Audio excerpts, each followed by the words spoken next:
Hi, I'm Justine, and I'm here to tell you being mentally ill isn't the end of the world. I know what it's like to live with a mental illness. It's hard. You're constantly trying to hide your struggles from others, and you feel like you're weaker than others because of your illness. But that's not true.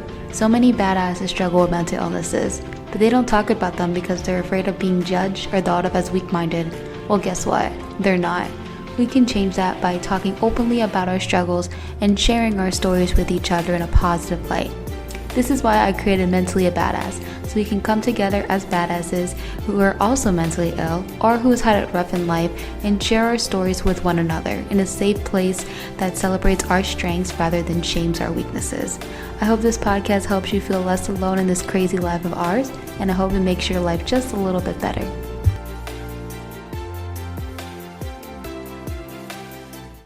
In today's episode, I had the pleasure of speaking with Stephen Kellogg, who is a singer, songwriter, and author that has touched many lives with his music and writings. I found him while scrolling on the To Write Love in Her Arms nonprofit website and came across an article that spoke about music and how not all happy music can make you happy. I really resonated with that and wanted to speak with him and bring him on the show. We will go deep into his personal life, music career, and other endeavors. He's a super humble guy, and I'm super excited for you to listen. Enjoy! Hey everybody, welcome back to Mentally a Badass. My name is Justine, and today I have Stephen Kellogg that I'm going to be interviewing. So we're going to be talking about so many different things, and I'm just already ready to jump into it, and it's going to be so good. So first, let me just say thank you so much for being on the podcast. Thanks for having me, Justine. Yeah, absolutely. So, in every podcast episode in the beginning, we like to talk a lot about, the guests and their personal background and struggles that led them to all of their achievements. So, can you talk about like any struggles? Like, I guess, I don't know exactly if you can pick like a particular story or just like what was certain things that you struggle with that led you to what you're doing to today? Specifically about mental health, you mean? Yes. Or Mm-hmm. yeah. Well, I mean, one thing that I feel like I rival the best of them with is just FOMO, Mm-hmm.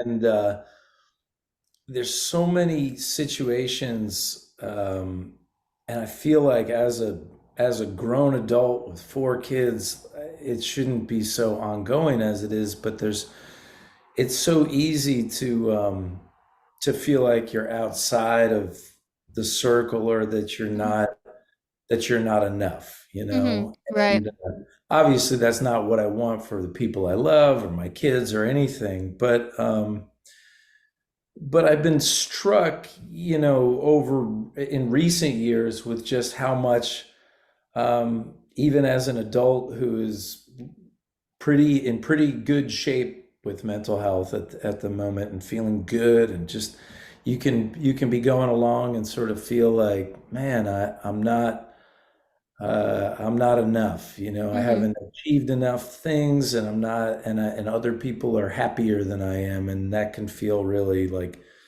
daunting. And so a lot of the area that I tend to intersect with mental health is sort of is I try to be really straight with the people you know I interact with, who interact with my art. I try to really be transparent about, man, about what I'm experiencing and how easy it is to feel left out of the party. So for the FOMO, where do you think that this stems from? When you were younger, were you ever like left out of things? Like, Well, of course, yes, obviously, yeah. that drives, in some ways. But look, that's also like I try out for the basketball team. I worked really hard. My dad was a great athlete. I don't make it. And that was wildly disappointing. Hmm.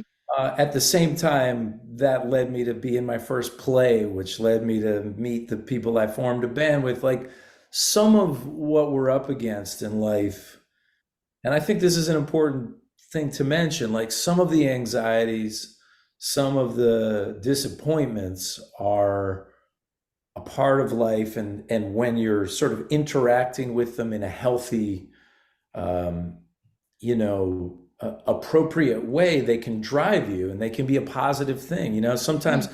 I told my oldest daughter, she's going to college in the fall, sometimes the anxiety you'll experience in an environment has to do with like, is this a safe environment? You might be at Mhm. a party where you're like feeling some anxiety and you're like, should I have some drinks? Because I'm feeling so, and it's like, well, that's also your body giving you an appropriate response. Like this could get out of hand. Yeah. Or I haven't studied for a test I need to study for, Obviously, when you have an issue is kind of when it goes beyond that and it stops you from moving forward, and that's no good. But um, I have sort of found, FOMO occurs for anybody that allows it to. It's really that saying, the Roosevelt saying, comparison is the thief of joy. Mhm.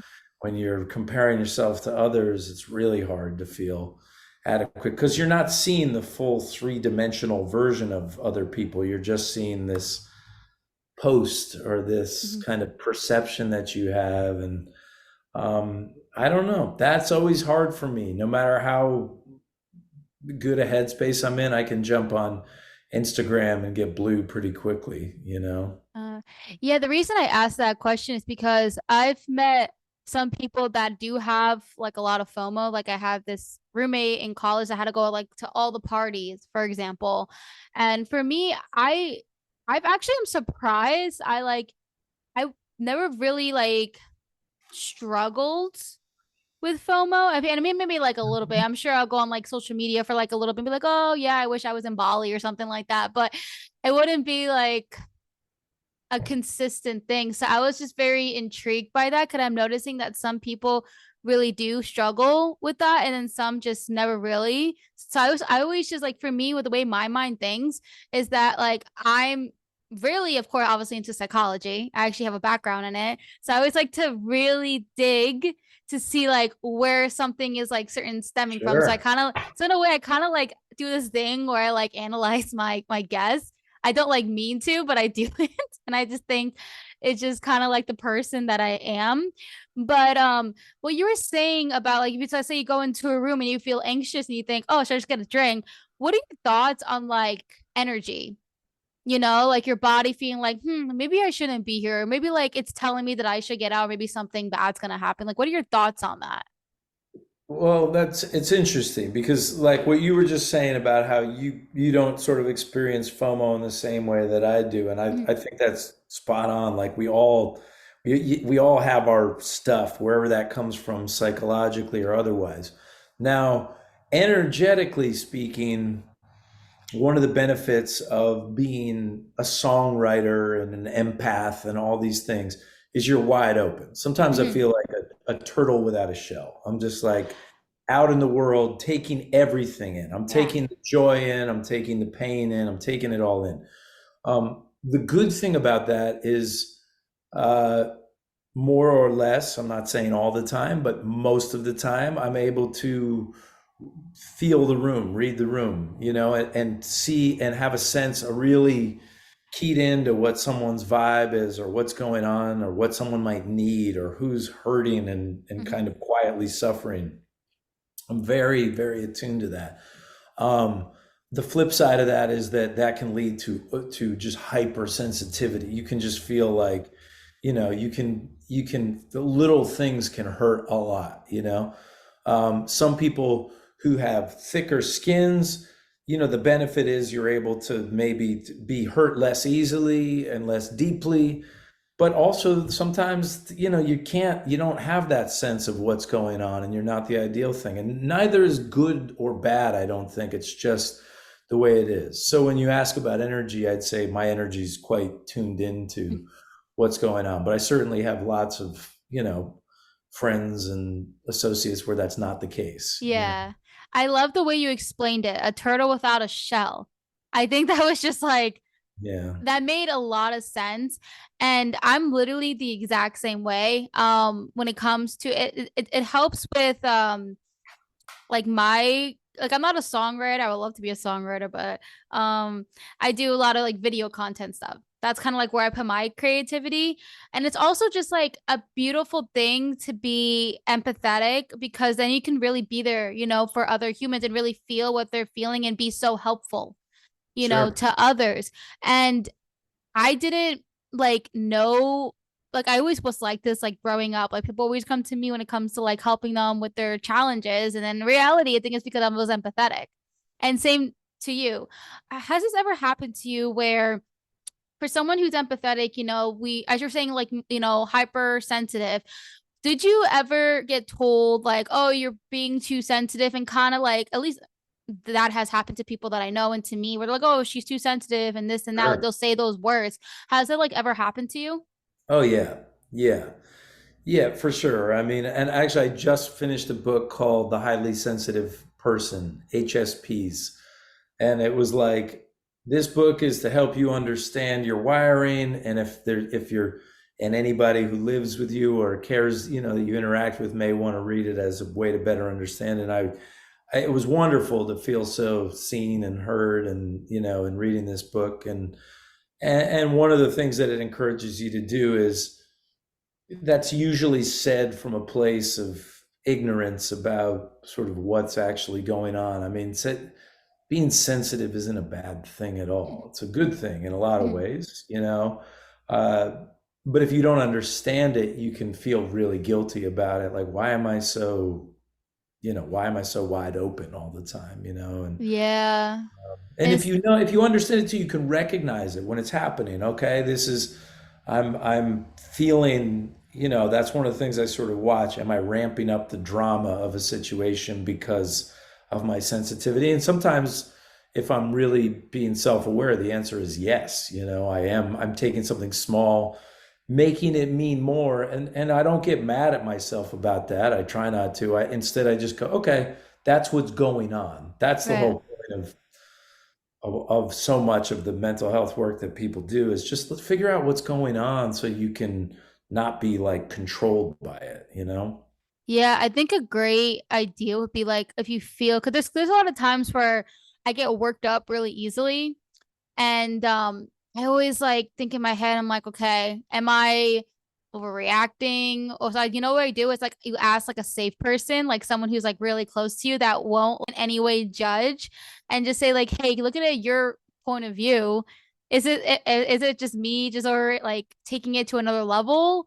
Sure. Or is it okay, like this person like you kind of get what I'm saying? I think Yeah. Yeah. yes, it's kind of Sure. like finding that safe person because um yeah, and my person is usually like my boyfriend. I'd be like, am I really overreacting to this? It's like, yeah, that's typically what I do.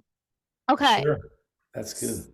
So let's transition into the reason I asked you to be on this podcast and what drawn me to you when I was on the To Write Love in Her Arms website reading a blog, and I saw that you were the author of one of them, and it was about how sad music doesn't make you sad. So I really do love the topic of music, and actually right now one of my previous episodes about music is actually doing really well at this moment, so it's definitely a very hot topic. All right, so right now I want to be completely real about this. So one of the things you said in the article was happy music ends up making me feel like there's a party that I'm not up for going to. So I like the statement. The reason I do is because I felt super seen with that. I Mhm. never knew other people felt like the way I did. um like I would feel irritated when it comes to certain, like you mentioned the song like Hey Ya and LMFAO and all of that, Yeah. and I was thinking of that one song Hey Ya, and I'm like, oh my god, like that song annoys me. So I just felt guilty not liking the song because I'm like, what is wrong with me? Like, why is everyone dancing? And it's like one of people's favorite music, and they always say like when you're sad, oh, it's just to like happy music and get going. I'm like, no, like that doesn't work. So, do you feel that having that type of feeling, do you think that is linked to a mental illness such as depression, or do you see us more as just kind of like a spiritual thing, such as lack of connection to the song? I definitely don't think it's not a depression thing. It's like but it's very hard to describe why we like what we like, you Yes. know? And I share your guilt Hmm. with like the come on, this is fun music. It's like fun for you, which Right. is awesome. I'm not Yes. trying to take away any of your fun, Absolutely. but this doesn't make me feel happier. This makes Mhm. me feel like I'm at like a frat party and I don't want to be at that frat party. I just want to go home and be, it's not my vibe at all. And like Uh-huh. that is really like people don't get that or they Mhm. totally get it. And it's, there's just, I don't know why though. I mean, Mhm. I definitely would say that I experience the world in a melancholy way. Like Mhm. I see things that are beautiful, and I can also see like, oh, that's sad because that won't last forever. Like I'll see all of it in one thing, you know. I see this beautiful moment between a mother and her child, and I love it. It's sweet, and it's also like sad because it's all sad, you know. I mean, Mhm. and I mean sad, not depressing. Like there's a difference, you know. It's like Yeah. it's like, and that's sort of what I was talking about in that article is like I have the blues, you know, I feel things, but I don't mind having it. I'm not trying to get rid of that Mhm. feeling. Because you know, I think depression is when you can't move because Mhm. the weight you have no, there's apathy when you're Yes. depressed. You don't get, nothing's happening.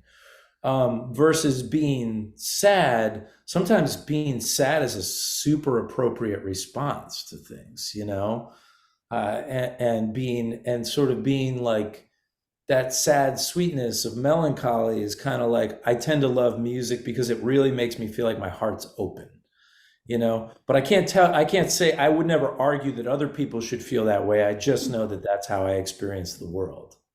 Yeah, that makes sense. The reason I brought up depression is because usually if people have depression, they like are more irritable. So I don't know if that had anything to like do with this. And the way you explained it definitely makes sense. It was because I feel like I didn't know how to explain like, oh, why am I like more attracted to more like sad music that actually makes me feel more like comfort versus Mhm. like hearing all this jumpy music. I mean, sometimes I do like to listen to happy music too. Yeah.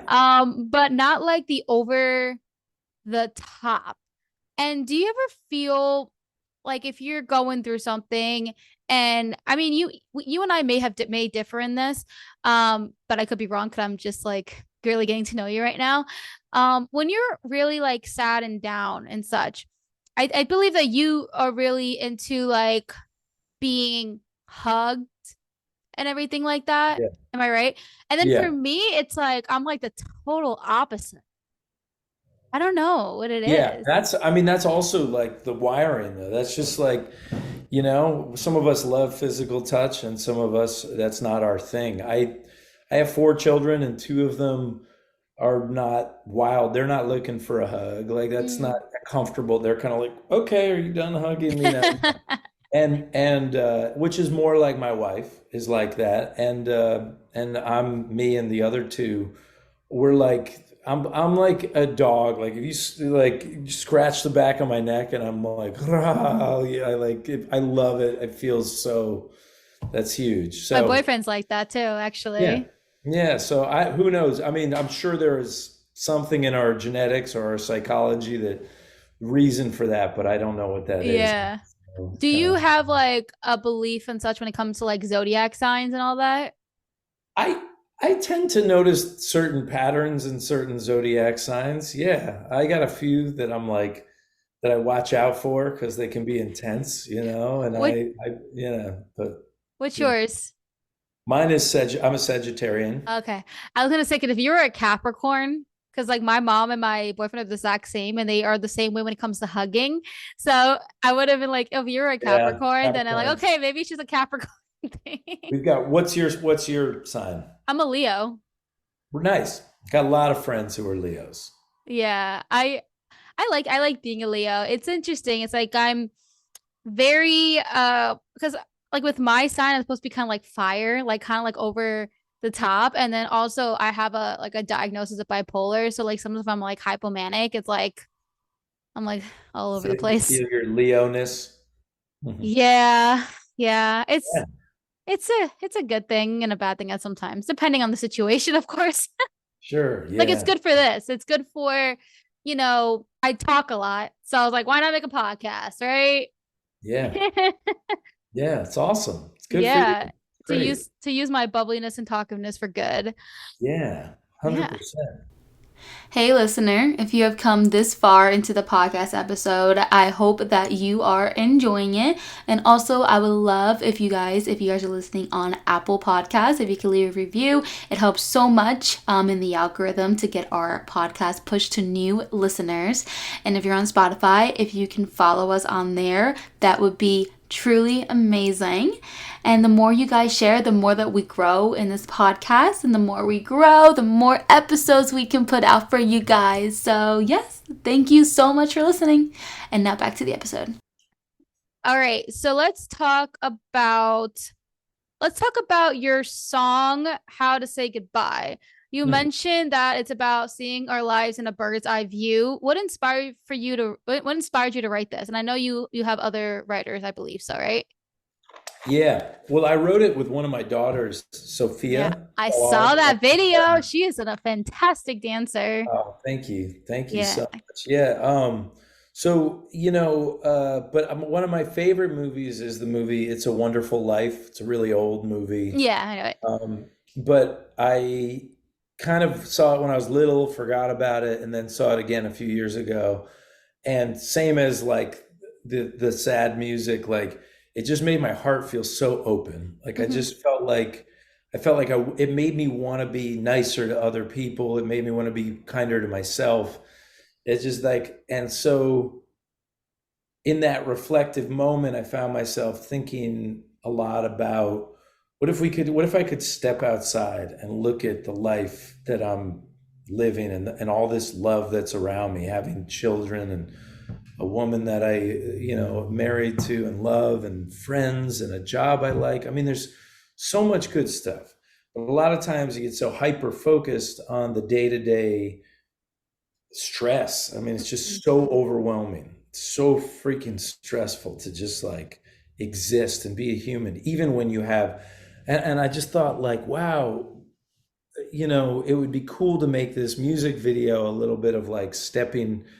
I had asked my daughter Adeline to choreograph a dance that was like that would reflect the lyrics and the feeling of looking in on your own life and imagining saying goodbye to your own life, Hmm. but then because you're at that point being able to sort of see all the sweetness and like let the stress part of it fall away. I don't know if I'm being super clear, but that was like where you know that's kind of where the song began, and then it started it was written. How to Say Goodbye could be about saying goodbye to a love as well. I mean, there's with songs, a lot of times you try to leave them open enough that they can mean different things to different people. That makes sense. When I was listening to the music, so I read what it was about on it was the article, and then I watched the music video and the lyrics. I can see what you were saying, like having a certain meaning behind it, but also kind of making it open where it could be, saying goodbye to a loved one or saying goodbye to your past, or just like Yes, having the kind of exactly. courage to saying goodbye and just kind of I guess you could say just like letting something go in a Yeah, way. yeah. Yeah, yeah, 100%. Yeah, that's the idea. That's the idea with that song. I mean, some of my songs are super specific and they're kind of like this is you're like, "Oh, that's what that one means." But this song I really wanted to allow it to be open enough to mean different things for depending on where someone might be at in their life. And the dance was so perfect to represent the song in a physical way. That's cool. I'll tell Yeah. Adeline you said that. I love working with my kids. I love watching Adeline dance, and then Sophia is playing the piano. Oh. She like and had co-written the song with me. It's just I wanted to. I know that they're going through a part of life that I found tremendously difficult. Mhm. Being a teenager was one of the most challenging parts of my life by a wide margin. And so I loved to be able to work on this song with them and do that together. I feel like it's also great to like getting, different perspectives, especially since like the world, especially for teenagers, is completely different, Hmm. than when we grew up. We're in different generations, but I didn't like social, for example, like social media is really big in their lives. I'm assuming. I mean, social media was like getting bigger when I was like ending high school in a way for me. And if you think about it, Justine, I didn't even have a cell phone until I'd been out of college for years. Like that's how old I am. So trying to raise your kids and understand what's happening while I'm also having, it's like I feel like I relate to the teenagers having trouble with it because Mhm. I'm on there for my job, but I'm like, man, this is not improving my life. Mhm. Like when you have to be very disciplined to have it Right. improve, you Yeah. know? I believe it's all about how you use social media. A lot of people can have two different completely ideas of social media. I like to like for us, we provide, healthy content for people to read, to listen to look at, like what I do for, mentally battles on Instagram. But, there could be a lot of like on TikTok, it could be feeding you maybe stuff you don't want to see. So like what I do is like just keep scrolling and don't interact at all, like not even once with like a piece of content. Mhm. Because you can pretty much, there's ways of kind of like dictating like what is going to be shown to you. You just kind of have to really like be strategic about it. So, but I mean, the algorithm is so different now. When like MySpace was during my time, and then Instagram was starting to get somewhere when I was like leaving high school. But at Yeah. the time, it was like chronological, and it was just like focused, just seeing what your family and friends are doing. And now it's like an entertainment platform essentially, and Yeah. people can post whatever they want, and the platforms do the best that they can to censor certain things, but there's always people that like try to like find things around it, and it's challenging, but yeah. So I mean, I can go on and on about social media, but that's a whole that's a Well, whole it's like your best buds too. Like, why Mhm. didn't someone so and so like this post? Like, it's not even like even if your world doesn't involve haters or things like that, it's like people you want to love you, like you don't know, maybe they didn't see your post, but your brain can do the worst things. It's just Yeah. like everybody saw this and nobody liked it and they don't like me and that Mhm. means I'm not good, and I Oh, mean I you get in a literally dark used place to pretty think quick. like that. I Yeah. literally used to be in that same mindset in 20 like 18, 2019, like influencer stuff. I mean, was like super big at the moment, and I would like pretty much be doing that, making YouTube videos, lifestyle comedy, and doing Yeah. influencer stuff. And then I would always be like trying to grow my, Instagram, and I'm like, but it honestly it did hurt because it kind of like if people weren't like if I wasn't growing, I would kind of like put it as like my own self-worth, which is not healthy Right. because like I was my own brand. I think it kind of hurts a little bit less for me. Let's say if a post doesn't do well for like mentally a badass, because it's like they're not following mentally a badass because they're not following Justine. They're following a brand that provides mental health content. So and maybe that's why it just doesn't really like sometimes posts do super well and they go viral, and sometimes it's like, oh, I got 5 likes. But Yeah. I just think I think it's just a mindset thing, really. Honestly, it's just kind of like training your mind to just like we know it has nothing to do with our self worth, but we really need to teach our mind because our brains are wired to always think of the negative. Definitely. I totally agree. Yeah. Which I wish it was the opposite. Okay. Me too. I know. If your brain just like had the positive stuff like that as Oh, the life main would thing, be that would be so cool. fantastic. I actually like, recently subscribed to a good newsletter. Which one? Oh, I love how you asked which one. Good question. I literally just Google like good newsletters because I'm just kind of like really exhausted with the constant bad stuff we people keep like, with our world right now, if you know what I mean. I'm just like exhausted by it. So I'm like, I need some good news to like, I don't want to be reading like when I wake up, oh, this person died and stuff. So I'm like, I need some good news. So it is called hello at goodgoodgood.co. Good, good, good, good. Cool. Do I'll you, keep an eye out for that. there's so many of them. Like if you do, you just go on Google and just type in like good news, good newsletters. Like there's a lot. There is like actual accounts out there that is like their brand and they just provide good news. And I'm like, I wish that we can just receive things in our like Facebook or and just like, oh, this person like one of the headlines was that the murder rate was going down. I'm like, that's great. That is good. I That's know. great It's news. like, isn't that great to like read? Like that's like those are the headlines I want to read. Yeah, me too. Yay. So fun. Yeah. I know that was a little off topic, but just a little just letting you know about that. I'm But writing it down. I think that's great. yeah. So let's talk about your book. It's called Objects in the Mirror: Thoughts on a Perfect Life from an Imperfect Person. I love that title. I want you to tell me what it's about. Well, it's a collection of essays about kind of the best insights I've had that have helped me in my own life so far. So the first part of the book is all about relationships, and there's, a chapter about friends and a chapter about heroes and parents, stuff, and then the second half of the book is other things that have been big. There's a chapter about forgiveness, one about having a sense of humor, integrity, legacy, and what we are trying to leave behind. And so I tried to make it really relatable and readable, and it's been great. It's been out a couple years now, and we've gotten some great feedback, and when it was writing a book was harder than I thought it was going to be, Mhm. but we did it. So, Nice. So where can people buy it? you can get it on the usual places like Amazon or Barnes and Noble. But we also, a few years back, we started running for all our stuff,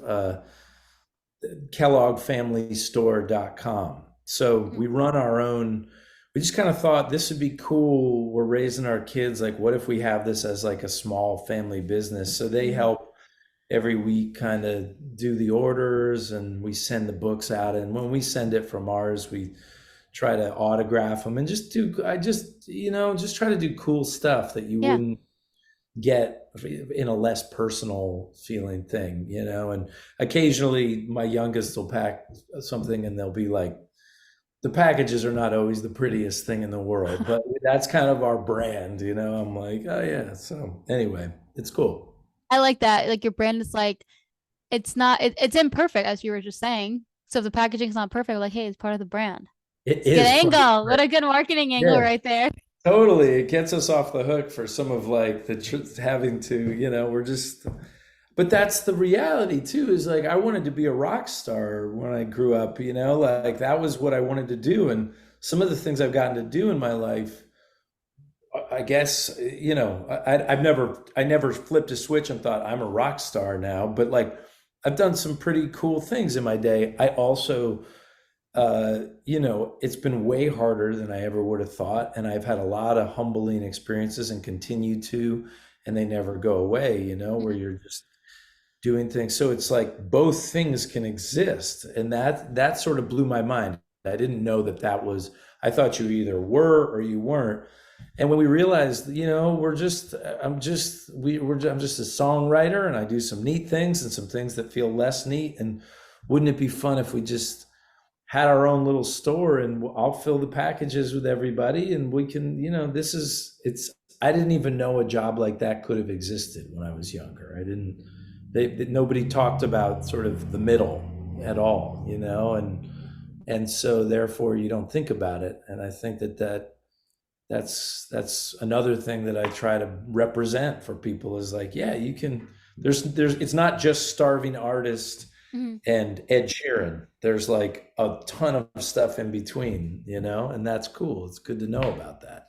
That is literally so true. I just like really opened up my mind because I, what you're saying, I feel like back in the day, we like thought of it like that. Either you're a starving artist or you're like Ed Sheeran. But there Yeah. are, especially now with the whole like era of social media and such, you're able to like support Mm-hmm. someone who's in between. Like, I'm not like trying to get quarters for a McDonald's or whatever, but also like I'm not like super famous. It's like, yeah, like right in the Yeah. middle. And it's like, it's really cool. And I'm so like, for both of us, like super grateful that we live in this kind of world where we have like, it's just like endless of like opportunities, Yeah. because of the internet. And just like the way I think about it is so many things that I like know now that like my parents never knew. And they would say it didn't exist, but like I feel like a lot of things did exist but weren't talked about because we didn't have like the kind of connection that's as a world like we do today. Mm-hmm. Like, I agree. Yeah. did you know Yeah. podcasts have been around for like the longest time? Yeah. I mean, no, I didn't know they had, or I don't know at the inception. I know when I became aware of them, but Yeah, like now it's starting to really skyrocket now. Like a lot of people who are doing YouTube or TikTok, they're now starting their own podcast. But before there were like podcasts that were people would just I think go buy like a tape or something like that. And that's like oh, how they would get their podcast. And then they would mm-hmm. just play it in like their car or something, but it would be a podcast. And I'm like, Wow, it blew my mind. And I think I heard this from like someone who interviewed on someone's podcast, and he was saying, like, oh yeah, I used to listen to the podcast when I used to get the tapes. And I'm like, what? that's amazing. That's So yeah. yeah, so that's where it like opened my mind. And I'm like, oh my God. It's like, and then also, do you ever read certain books? I read a lot of like, a book, it's called like Rich Dad Poor Dad. Yeah, I read that Yeah, one. so Yeah. that's like an old book, right? Yeah. And so the stuff that I'm reading, like my, I guess like family, who's like close to me, that's in a generation above me, they didn't know like certain things like that existed, but it was like always there. Like that book has been around for like how old is that book? I don't know that, but it's probably pretty. That one might be like 30 years old or 40 years old. 30, probably Yeah. like mid 80s maybe or something, late 80s. I'm gonna just for the purpose of this, I want to get the fact here. When did Scope it it out. come? Let's see. Let's see where Oh, we're at. 1997. Okay. 97. Okay, yeah. So Yeah, I was, yeah. but that book Think and Grow Rich, that thing's from the 1930s, I think. No, Yeah. I actually have it in my room. Yeah, that one I'm pretty sure that Napoleon Hill book Ah, is super old. wait, yeah, let me see that. Oh, I love Google. Oh my Fact. goodness, 1937. See, I'm right about something. That makes sense because I'm like reading the book. I'm still like kind of in the beginning of it, but I've had the book for so long, and I'm like, I get what they're saying, but with the way the writing, it's not like Yeah, maybe it's it's just going to because of feel a little antiquated at times, and there's some stuff. yeah. There's some like funky like women are this way. Like I mean, it's you got to kind of like put it in the time that it's from. But I think there's some really good information in that book. Yeah, yeah. I think at the end of the day, it's a good book that has good info, but I think just like the way it's written and like my brain and like the what generation that I'm from, I think it Yeah, wasn't just like the way it was written wasn't as appealing to me. So I'm like reading it so slow. We could after like and I know it's in my opinion, I feel like it's like a little repetitive, but I'm sure it is for a reason. But yeah, I mean the maybe point that'll is help knowing that it's 90 years old. Like you'll be like, oh, okay, at least this is like, yeah, yeah, I want to try again then and just put that in my yeah. mindset. 'Cause I was like reading this book and I'm like, okay, I kind of get it, but I don't want to feel like I'm reading like the same. Anyway, that I'm gonna get off that Yeah. topic. Well, But the point, have you read Jen Sincero's books, You Are a Badass and You oh Are a yeah, I Badass read Making those. Money? Those are fun. I like her books a lot. They've Yeah, helped me in my brain a little bit, you know that her brand kind of gets a little mixed up with mine because like if you type in mentally a badass, like you'll see my stuff. Cause I also have a coloring book that I made. So like you'll see my stuff, but then you'll see like her stuff like right next to it. So like that's the way the Good. Well, SEO is. that's a good brand to be mixed up with. Yeah. Hey, maybe I should reach out to her. You think she'll answer me? She seems real smart, you know. I think I'm gonna consider. I think I'm just gonna go for it and just like Yeah. slide into the DMs, be like, "Hi." Yeah. Um. Okay. Yeah, but I think the point of what we were just saying is just like I think the main point we're coming across is that like how things were around back in the day, but like now it's just being more like pushed around faster, like spread faster, like information. Yeah. Yeah. Yeah. I think that was the point that we kind of like went on a tangent, Yeah. which I sometimes do on this podcast, and I try my best to not do that. Yeah, that's the format. That's cool. True, true. Okay, so there's two more things I want to talk about. Okay. So, in your documentary, Last Man Standing, your friends, family, and fans described you as a dedicated artist, family man, and very humble. Was there someone in your life that you can think of that I would say, like, quote unquote, saved you? It can be someone like a friend, a parent, a teacher, I guess, like more like a mentor, or just someone like in mind that you like looked up to? Oh gosh, there's so many people that I look up to who I feel like, impacted the course of my life. I mentioned earlier the not making the basketball team, and then he was my dean of students at the time in eighth grade. But Jeff McHugh, a longtime educator, got me in this play, encouraged me. I met his son. We started a rock band. And now this guy, we're still close friends to this day. You don't think of that in eighth grade that maybe one day the dean of students is going to be one of your best friends because like they're so much older seeming and everything. Yeah.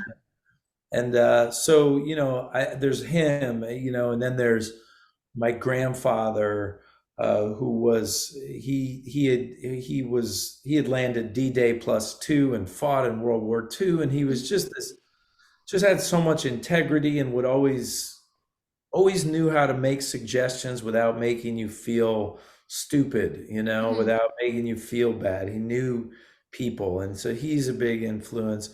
And then, the last person who's been just huge in my life on a daily basis, I've been with my wife. We met when we were 15, and so we've been together 30 years now, and to have somebody who you feel like knows everything about you and accepts you. I mean, if you like any place you can be accepted in this world, I feel like that's what Mm-hmm. allows it just frees up so much mental space to just have acceptance. And I've learned so much of that from my wife, from just like it's okay to not be the the best at everything, Right. That's beautiful. So it seems like there is like definitely multiple people in like all different phases of your life. Yeah. Each of these three people, if I had to like be like, these are the people who just got my life rolling in the right direction, I could name many more, but those are the Yeah. three that just came to mind there as we're talking, with the way the question was phrased. Yeah. I definitely have had lots of other mentors in different areas, and people who taught me different things, and yeah, I appreciate it when you're lucky enough to get somebody who has some wisdom and they let you in on it. It's a gift. That's like, yeah, I honestly believe it is like the greatest gift on life because I feel as humans, we're like meant to keep growing and evolving. And so when you find that person that is, as you were saying, acceptance, because it's sometimes like it would be hard for someone to feel accepted or feel comfortable. But if you find like that right connection with somebody, it just like really is a game changer. Yeah, yeah, yeah, Yeah. completely. Who's your person? The person that comes to mind, when I was in high school, his name was Paul, but we called him Swami, and it was actually he was my chorus teacher. And he was a musician himself, and the reason he changed he really helped me is because when I was in high school, that was like one of my roughest moments. And before I was diagnosed with bipolar, and I was going through a lot, right? And so he was like the teacher that I would like talk to if that's personal, that's not just like school stuff. And the piece of advice that he gave me was, Justine, here in this high school, this is a fishbowl. once you graduate, you're gonna go into the sea, and there's gonna be so much more in life. Cause I Yeah. think in my head, I was like kind of like losing hope. Mhm. And when he said that, I'm like, okay. And at first I was like, okay, like at the time, but now I've done so much. I mean, I like that. I've I never don't, really heard that. I love that. That's a yeah, great piece yeah, of advice. right. So it's like, and I feel like what it really has helped my mental health was um moving away from my hometown. Like I lived in Jersey, I live in Florida now, and I work remotely. I have like my own like social media business, so I'm able to like travel, and then it gives me opportunity to like go around to different like states. And then I was on like the Disney college program. So I met people from all over the world, which gave me different views and like, oh wow, this is like so interesting how like I met French people, people from New Zealand. So after all of that, I was thinking in my head, I was like, that advice stayed with me because I literally left the fishbowl. Yeah, cool. That's amazing. Yeah, and I believe yeah, there are people. I'm sure if I really think about my life, like throughout the years and such. Oh, I used to work for Disney, and I would say someone who I guess more recent is my former leader, and actually have I'm gonna be having her on the podcast. Oh, cool. And yeah, and she kind of just like always knows like the right thing to say. And I was going through a transition of going from working a 9 to 5 to being my own boss, which is like a huge transition. She like helped me get through that. I was like crying and everything. It was an emotional Yeah. thing. But yeah, no, appreciate you asking that. But yeah, Yeah. no, I feel like if people who have those kind of like people in their life, it's just beautiful. But let's talk about future projects. I know you're going on tour, right? Yeah. Yeah. Always on tour. Oh, That's always on tour? well, it seems like it never ends. Oh, Yeah, but yeah, I'm doing a bit of touring this summer, and then we'll do a winter tour. I've got a few things going on. I'm finishing up a novel right now that I'm writing with a wonderful woman named Allison Hammer. And then I've got a couple of recording sessions coming up. So we're working on new songs, a couple of festivals that I'm playing this summer and some touring. And then in the winter, I'll go out and do like a couple months of dates. So there's a that's so lot. exciting. That's Yeah. so much fun. So do you this is like more of a technical question. So do you have like a tour bus and everything? Do Sometimes you we're on a bus, sometimes we're in a van, sometimes we're ah just flying around and renting cars. But yeah, I mean, that's my reality. For other people, they go on tour and that's all they do. mhm. We're just like it. Really, some nights you're in the bus and the theater, you're in a theater and it's full, and you feel like I'm the man. Woo! And you find yourself, a week later at a show with not a lot of people, and Uh-huh. it's just like it's like any other job. It has Yeah. like great days and tougher days. Oh, trust me, I know. I definitely know how that feels. I see you are coming to Florida, and I looked up the place and it was like 8 hours for me, and I was like, "Aw, Oh, because we're in Destin. Yeah, earlier this year we did Orlando, wow. Tampa. We Why did did a we bunch. not meet before that? I would have went." I know, I know. What was it? The Plaza? Played the Plaza? Which one is that? The In Plaza Live. It was like a theater That's familiar. in Orlando. Yeah, so if it's in Orlando, like I would definitely. So right now I'm in Cape Coral right now, but I did live in Orlando last 5 years, but I'm actually gonna be going there next weekend. So I'm always back and forth because I still have like a life over there. Cool. So I do know like a lot of bands play at the what is it called? Oh my goodness. It's in Disney Springs, but it's The an House of Blues, yeah, or I know a lot of people play there. yeah, we played there. We play a place called The Social, which is downtown, I've seen it. I've seen Uh, the social. yeah, so yeah, I'll be back. I'll come back. Come on out. Yeah. Yeah. No, I mean, I'd Be be my fine. guest anytime. Oh yeah, I definitely. I was like when I saw 8 hours, I'm like, oh. But yeah, since you're saying that since you told me that you're touring like pretty much very often, I'm like, okay, so there's a chance. Yeah, oh yeah, for sure. for sure. Yeah. Yeah, I spent a lot of time in Florida over the years. So Yeah.